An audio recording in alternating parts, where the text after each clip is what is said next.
Əziz və dəyərli tamaşaçılarımız, işğaldan azad edilmiş ərazilərə böyük qayıdış davam etdirilir. Bugün Cəbrayıl rayonunun Horovlu kəndinə növbəti köç karvanı yola salınıb. Köç edənlər Respublikanın müxtəlif yerlərində, əsasən yataqxanalarda, sanatoriya və inzibati binalarda müvəqqəti məskunlaşmış ailələrdir. Bu mərhələdə Cəbrayıl rayonunun Horovlu kəndinə 20 ailə olmaqla 77 nəfər köçürülüb.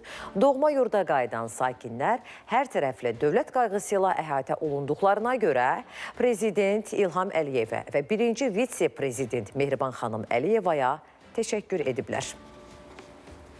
Biz də göz aydınlığı veririk.